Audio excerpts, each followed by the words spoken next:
Bonjour à tous et bienvenue dans cette nouvelle émission de Carrefour du Monde. La controverse électorale reste au centre de toutes les attentions et le président Trump n'a pas l'intention de céder face à Biden et le Parti démocrate. Les deux partis sont liés par une date constitutionnelle, le 20 janvier à midi. C'est à cette date que doit avoir lieu la transition présidentielle américaine ou la passation de pouvoir entre les mandats. Comme je l'ai dit hier, le 13 décembre, une division du département américain de la sécurité intérieure a averti toutes les agences fédérales, y compris le personnel militaire et politique, de se déconnecter du réseau de SolarWinds. Des pirates étrangers exploitent les vulnérabilités du système pour infiltrer les agences gouvernementales américaines. Le média américain Just the News a cité 3 sources disant que le 15 décembre, le Pentagone a émis un nouvel avis d'urgence. Cet avis avertit les employés que le réseau de communication utilisé pour les informations classifiées au sein du département de la Défense serait fermé d'urgence pendant plusieurs heures ce matin-là, prétendant qu'il s'agissait de mise à jour de logiciels. Cependant, selon plusieurs recherches faites par des internautes, jusqu'à présent,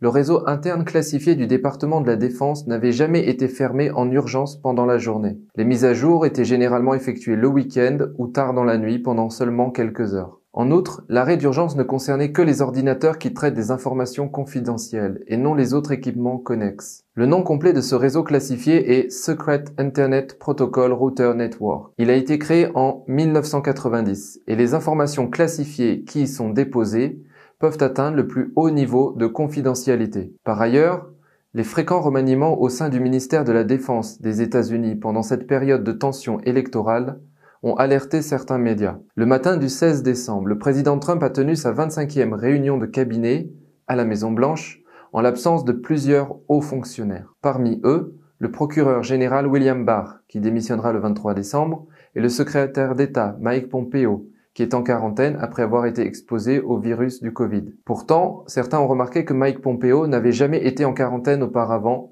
même lorsque certaines personnes travaillant avec lui avaient contracté le virus. Les autres personnes qui n'étaient pas présentes étaient le secrétaire à la Défense par intérim, Chris Miller, le secrétaire à l'énergie, Dan Brouillette, le secrétaire au Trésor, Steven Mnuchin, le secrétaire du renseignement national, John Ratcliffe, la directrice de la CIA, Gina Haspel, et le secrétaire à l'agriculture, Sonny Perdue. Cette réunion du cabinet était plutôt spéciale. Dans le passé, le président Trump permettait à certains journalistes d'entrer dans la salle et d'y rester 30 minutes ou plus. Ils étaient autorisés à filmer la réunion et avaient même la possibilité de poser quelques questions.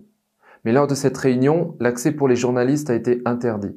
Et au moment où j'enregistre, les détails de la réunion sont restés secrets. Le plus intéressant est que le secrétaire d'État Mike Pompeo, le secrétaire à la Défense Miller, le directeur du renseignement national Ratcliffe, l'actuel ou futur procureur général n'étaient pas présents, alors qu'ils représentent le noyau de l'administration Trump et sont très favorables au président. Il y a 6 ans, le 18 juin 2014, le président Trump tweetait une citation célèbre du général américain Patton. « Que Dieu ait pitié de mes ennemis, car je n'en aurai pas. » Le président Trump n'annonce pas toujours ses intentions au public à l'avance.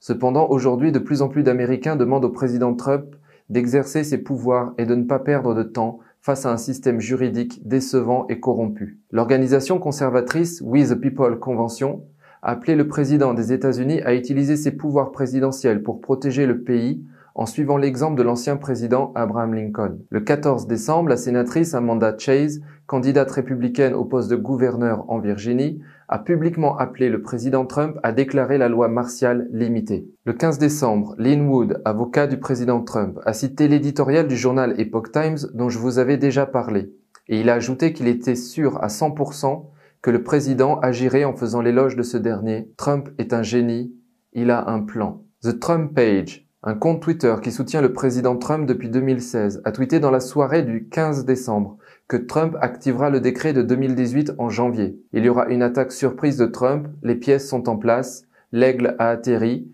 Trump se déplace avant janvier, mais le mois de janvier verra la maison tomber. Le compte a également déclaré dans un autre tweet « Ils le savent, ils s'y préparent. Savent-ils exactement ce que Trump va faire? Non, ils ne le savent pas.